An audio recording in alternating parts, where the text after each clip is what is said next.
है इंडिया, नदी के उस पार नेपाल और नदी के इस पार है इंडिया। तो यहाँ के यहाँ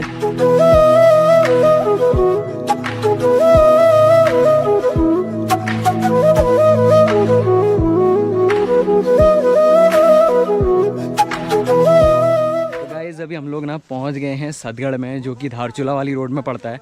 तो सतगढ़ में ना एक बहुत ही मतलब ऐसी जगह आपको मैं दिखाता हूं कि यहाँ की एक कहानी बताते हैं कि यहाँ पे ना एक अम्मा हुआ करती थी, बूढ़ी अम्मा। बहुत पैसा था पैसा था उनके पास।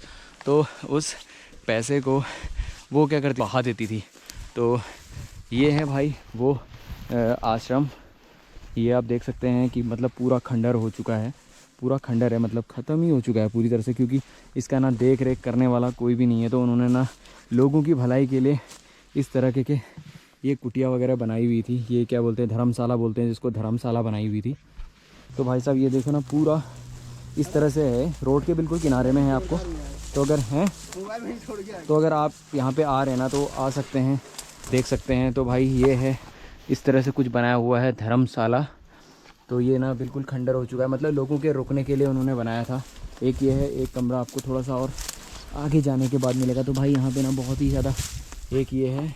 तो इस तरह से ना भाई यहाँ का धर्मशाला पूरा बनाया गया है। तो अभी चलते हैं आगे की तरफ और आगे से ना आपको यहाँ का पूरा ओवरव्यू दिखाता हूँ कि इसकी हालत कैसी हो चुकी है। तो भैया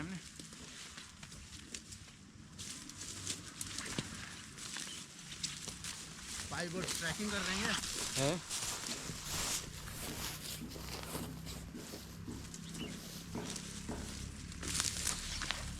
ये है कुटिया, जो कि उस बूढ़ी अम्मा के कुटिया है। तो यहाँ तो मैं ना आपको थोड़ा सा पास से दिखाता हूँ कि ये ना पूरा खंडर हो चुका है। और मतलब इतना डरावना सा लग रहा है ना रात के टाइम पे, तो भाई बहुत ही ज़्यादा डरावना लगता होगा। तो ऐसा कुछ बनाया था रुकने के लिए लोगों के, मतलब एक बंदा आराम से यहाँ पे रुक सकता था। क्योंकि क्या होता था ना, इस रस्तों में कोई भी धर्मशाला, कोई भी होटल वगैरह नहीं थे। तो वो जो यहाँ की जो बूढ़ी अम्मा थी ना, उनके पास बहुत पैसा था। तो उन्होंने ना यहाँ पे इस तरह की इस रोड में आप ओम पर्वत तक जाते हैं ना, आदि कैलाश तक अगर आप जाएंगे तो इस तरह के बहुत सारे सेम इसी आर्किटेक्चर में बने हुए बहुत सारे आपको इस टाइप के धर्मशाला वहाँ पे मिल जाएंगे। पहाड़ों में लोगों को मालूम होगा, जो पहाड़ के रहने वाले लोग हैं ना, उनको मालूम होगा ये किस चीज़ का पेड़ है। तो इसको भाई हिसालू बोलते हैं। तो ये शायद मेरे ख्याल से ना गर्मी में निकलता है, और इसका जो कलर होता है ना वो कुछ मतलब जो येलो टाइप में होता है ना, येलो टाइप में कुछ ऐसा टाइप का इसका कलर होता है, जो इसका जो फल होता है ना। तो अभी चलते हैं अंदर की तरफ और आपको अंदर का पूरा ये देख सकते हो आप। इस तरह का कुछ छोटे छोटे कमरे बनाए थे।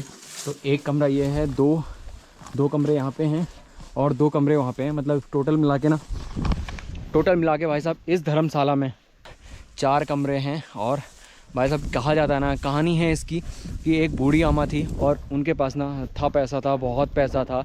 तो वो करती क्या थी, वो जो पास में ही एक नदी है ना इधर साइड में, तो उस नदी में क्या करती थी, वो पैसों को बहाती थी।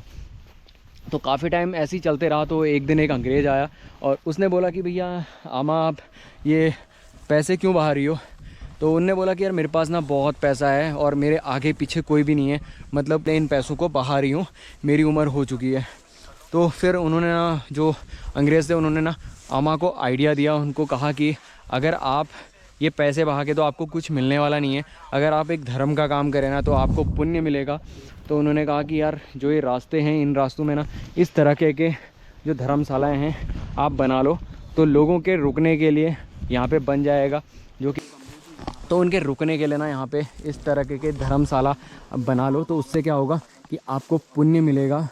और इस तरह से फिर उन्होंने क्या किया, उनके पास जितना पैसा था ना, उन्होंने सारा पैसा इस आर्किटेक्चर में सारा पैसा लगा दिया।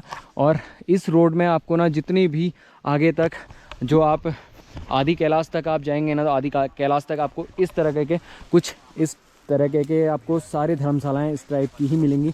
लेकिन भाई साहब आज ना इसकी कंडीशन इतनी ज़्यादा बुरी हो चुकी है, लग रहा है पूरा खंडर लग रहा है। और मैं तो कहना चाहूँगा यार कि अगर कोई भी प्रशासन का आदमी अगर देख रहा है ना यार, तो उसने इस पे काम करना चाहिए। क्योंकि जो हमारी जो पुरानी चीज़ें हैं और किसी ने अगर इस पे काम किया है ना, तो इन चीज़ों को थोड़ा सा बचाने के लिए कुछ ना कुछ तो करना चाहिए यार हमको।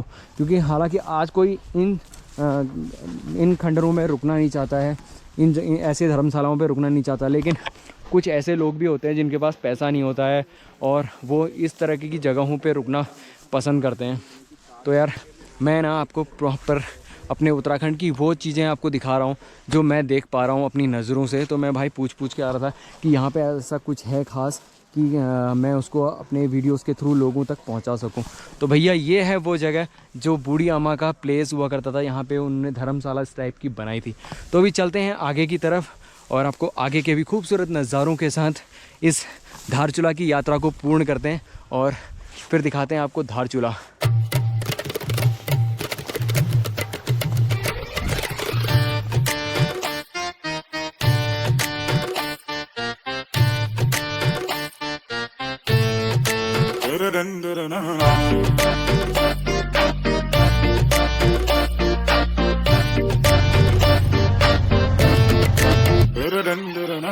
सजन रे पास तो आना, ना कभी मुझे छोड़ के जाना। दोस्तों धारचूला वाली रोड में ना अभी तक तो हमें बहुत बढ़िया रोड मिली थी, तो अब ना कुछ इस तरह की रोड दिखने वाली है हमको यहाँ से।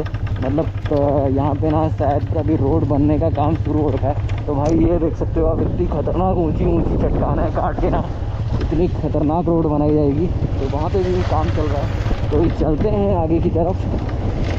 मेरे तू आशिक रहना ओ सजन रे पास। दोस्तों हम लोग पहुंचने वाले हैं जोल जीबी में।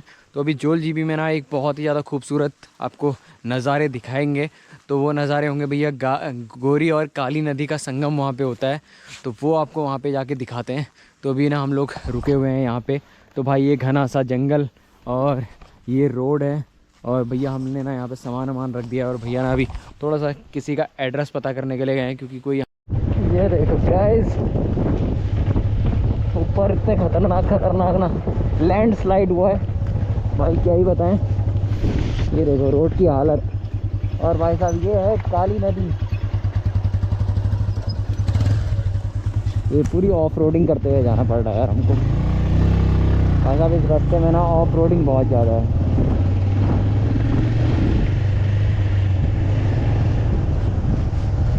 गाइस हम लोग ना पहुंच गए हैं जोल जीबी के मतलब इलाके में पहुंच चुके हैं और जोल जीबी यहाँ से। और बाकी भाई साहब ये देख सकते हैं सामने ये है आपकी काली नदी। तो ये काली नदी है और ये आप देख सकते हैं ये है इंडिया। ये आपको देखिए ये है इंडिया और ये है नेपाल। मैं पाकिस्तान बोल रहा था। तो दोस्तों ये है नेपाल। ये आपको जितनी पहाड़ियाँ दिख रही है ना ये नेपाल के हैं। वो छोटे छोटे घर दिख रहे हैं ना वो सारे नेपाल के हैं। और ये है इंडिया। नदी के उस पार नेपाल और नदी के इस पार है इंडिया। तो यहाँ जितने आपको ना घर दिख रहे हैं और जो लोग दिख रहे हैं ना वो सब इंडिया के हैं। और नदी के उस पार जितने भी लोग दिख रहे हैं और जितने भी घर दिख रहे हैं और जो ये आपको ना पतली सी सड़क दिख रही और वो लोग जाते हुए दिख रहे हैं ना वो सारे नेपाल के हैं। और ये पहाड़ ना बिल्कुल ये पहाड़ भी नेपाल में ही आता है। तो आना ना कभी मुझे छोड़ के जाना, ओ मेरे तू आशिक रहना ओ तू मेरा रोज कमल